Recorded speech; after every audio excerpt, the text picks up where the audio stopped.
నమస్తే. Welcome to our channel. నా పేరు నరేష్. ఈరోజు మనతో పాటు ప్రముఖ నిర్మాత నటికుమార్ గారు ఉన్నారు. మాట్లాడదాం. సార్ నమస్తే సార్. సార్ అలాగే ఇప్పుడు ముఖ్యంగా కల్కి మూవీ యూట్యూబ్లో త్రిబుల్ రికార్డ్ని బ్రేక్ చేసింది. సో బాహుబలి 2ని కూడా బ్రేక్ చేస్తుంది అంటున్నారు. దీనిపైన ఏం చెప్తారు సార్?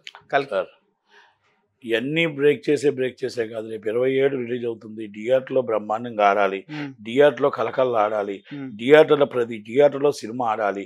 ఈ 6 నెలల నుంచి సినిమాలు లేక కటకట్లు ఆడిపోతున్న ఎగ్జిబ్యూటర్లను కాపాడాలి, ఆ డిస్ట్రిబ్యూటర్లను కాపాడాలి. 10 సినిమా సూపర్ డూపర్ హిట్ అవ్వాలని కోరుకుందాం, అందరం కూడా ఆశిద్దాం. ఎందుకంటే ఈ యూట్యూబ్లు కాదండి, మీ యూట్యూబ్ల కోసం చూసుకుంటున్నారు తప్ప మా థియేటర్ల కోసం చూడాలి. మా సింగిల్ స్క్రీన్స్ మల్టీప్లెక్స్లు జనాలు రావాలి అంటే కల్కి రావాలి.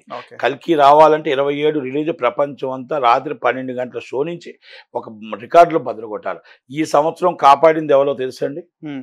ఈ సంవత్సరం కాపాడింది ఒక ప్రభాస్ గారే, ఒక ఆదిపురుషు, ఒక ఆదిపురుషు, ఒక సారీ లాస్ట్ ఇయర్ ఆదిపురుషు, ఒక సలార్, ఒక కల్కి. అంత పెద్ద పాన్ ఇండియా స్టార్ 2 సినిమాలు తీసాడు. తక్మా హీరో సినిమాలు లేవు, అల్లు అర్జున్ గారి సినిమాలు లేవు, రామ్ చరణ్ గారి సినిమాలు లేవు, 2 సంవత్సరాల నుంచి లేవు. ఇప్పుడు ఆల్రెడీ లాస్ట్ ఇప్పుడు వస్తుంది, పుష్ప వస్తుంది నెక్స్ట్. ఎందుకంటే సినిమాలు లేక కటకట్లు ఆడిపోతున్నారు.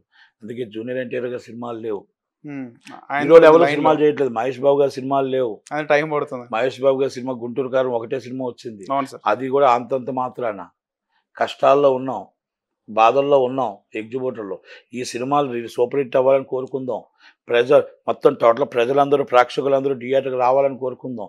థియేటర్లో సినిమా చూడాలని కోరుకుందాం. కొన్ని లక్షల మంది కార్మికులను కాపాడాలని కోరుకుందాం. మీరు ఇచ్చే టికెట్ ఏంటో తెలుసా? మీ టికెట్ వల్ల కొన్ని లక్షల మంది కార్మికులు దాని మీద అభివృద్ధి చెందుతారు, వాళ్ళకి జీవనాభివృద్ధి వస్తుంది. ఎందుకంటే సినిమా తీస్తే కొన్ని లక్షల మంది కార్మికులు పనిచేస్తారు. ఆ కార్మికులందరికీ మీరు ఇచ్చే టికెట్ రేటు ఒక ఎగ్జిబ్యూటర్కి, ఒక క్యాంటీన్ వాళ్ళకి, ఒక డిస్ట్రిబ్యూటర్కి, అలాగే కార్మికులకి అందరికీ వెళ్తుంది. అది కనుక మీరు 100 రూపాయలు అనుకోకండి, 200 రూపాయలు అనుకోకండి. మీరు ఇస్తున్న ప్రతి రూపాయి ఆ కుటుంబంలో ఆనందం కలిగిస్తుంది.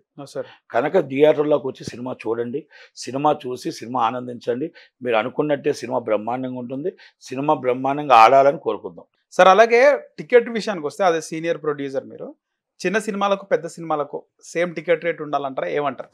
లేదు, పెద్ద సినిమాలకి ఒక రేటు 2 వారాలు ఇవ్వాలి, చిన్న సినిమాలకి మల్టీప్లెక్స్లు 100 రూపాయలు ఇవ్వాలి. మిడిల్ మొత్తం 175 రూపాయల నుంచి 250 రూపాయల దాకా పెద్ద సినిమా పైన పెంచుకోండి. 20% ఆక్యుపేషన్ అనేది పేదవాడి కళ. ఆ పేదవాడు మల్టీప్లెక్స్లో వెళ్ళి చిన్న సినిమా అనేది చూడాలి అంటే మాకు 100 రూపాయల టికెట్ పెడితేనే 20% ఆక్యుపేషన్ పెట్టండి, 80% పెద్ద రేటు పెట్టండి, ప్రాబ్లం లేదు. ఇది మేము ఎప్పటి నుంచో అడుగుతున్నాం. కనుక 2 రాష్ట్రాలు మమ్మల్ని అర్థం చేసుకోండి, మా బాధను అర్థం చేసుకోండి, మా కష్టాన్ని అర్థం చేసుకోండి. అలాగే 2.5 షో అనేది must and show. Small budget మూవీకి 2.5 షో కావాలి. ఆ 2.5 షో ఇస్తే మేము బతుకుతాం. మేము పెద్ద సినిమా నిర్మాతలు 10 మంది ఉంటే, పెద్ద సినిమా తీసే నిర్మాతలు కానీ హీరోలు కానీ 10 మంది ఉంటే, చిన్న సినిమా తీసే నిర్మాతలు కానీ హీరోలు కానీ 90 మంది ఉన్నారు. ఆ 90 మందిని కాపాడటానికి 2.5 షో ఇవ్వండి. అలాగే 100 రూపాయలు పెట్టి 20% ఆక్యుపేషన్ అనేది మల్టీప్లెక్స్కి ఇవ్వండి.